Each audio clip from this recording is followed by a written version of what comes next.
Dripping lights paint the skies, all because of you.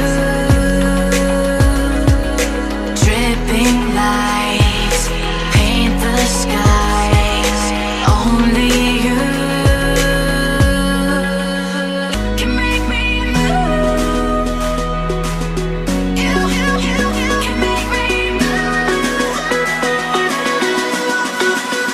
Can make me.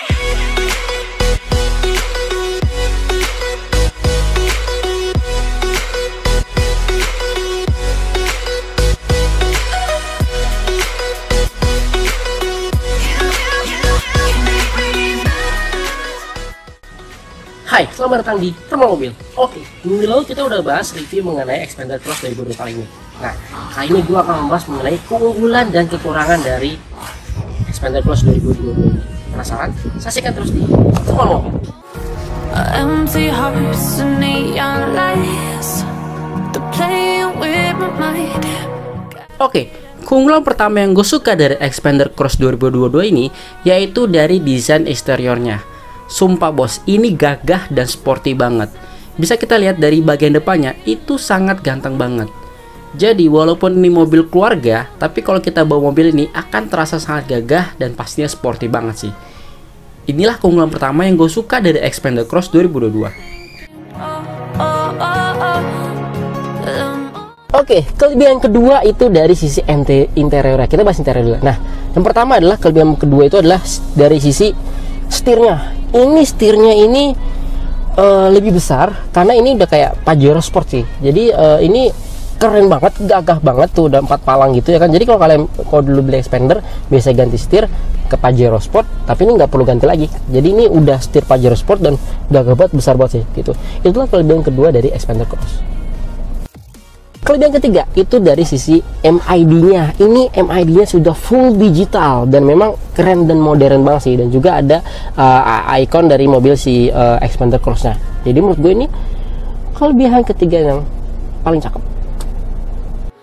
Oke, kelebihan keempat itu adalah dari sisi head unitnya. Ya, ini head unitnya ini sudah lebih besar. Ini sudah 8 inch dan juga udah banyak fitur-fitur di dalamnya. Ini menurut gue menjadi kelebihan keempat dari si Xpander Cross 2022 ini.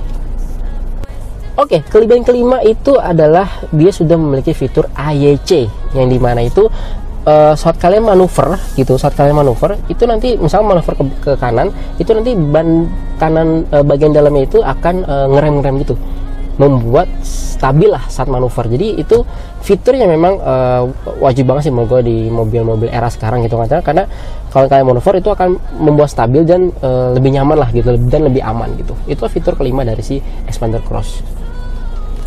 Oke, fitur terakhir adalah dia sudah ada wireless chargingnya. Ini menurut gua kelebihan keenam yang menurut gua tuh cukup penting sih gitu. Jadi buat kalian yang mau ngecharge, yang sudah ada fitur wireless chargingnya, tinggal taruh aja di handphone kalian di fitur di wireless charging ini. Jadi memudahkan kalian. Jadi ini menurut gua kelebihan keenam yang memang luar biasa dari Xpander Cross 2022 ini.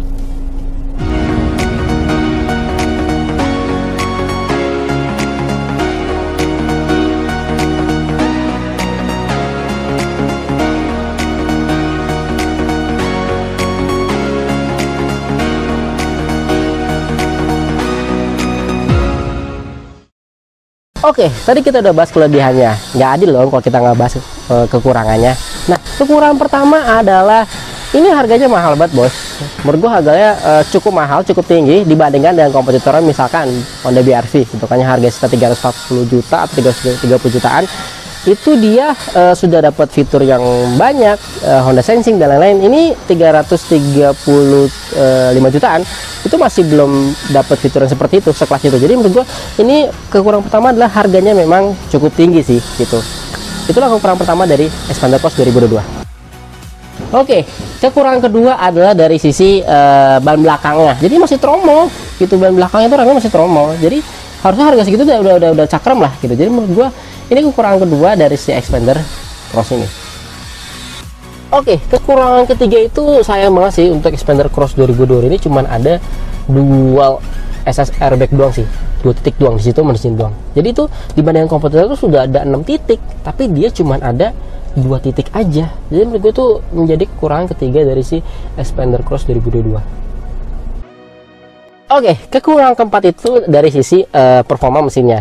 Oke, dibandingkan dengan kompetitor misalkan Honda BR-V gitu kan, Honda Xpander Cross ini dia performa mesinnya itu tenaganya 105 horsepower dan 141 Nm.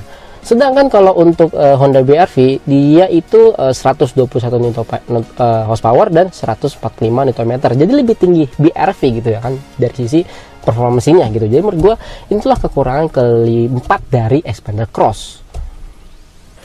Oke, kekurangan kelima adalah dia cuman ada 2 varian aja gitu. Jadi cuman ada manual dan juga premium CVT. Jadi sayang banget sih karena dan juga pilihan warnanya juga nggak terlalu banyak gitu kan. Karena dibanding kompetitor ya, dia udah variannya banyak. Jadi kalau mau nyari yang di tengah-tengah tuh bisa, fiturnya juga dapat gitu kan. Tapi kalau yang ini cuma ada 2 doang. Jadi mau beli di bawah, pengen di atas. Jadi menurut gue itulah kekurangan Xpander Cross yang kelima.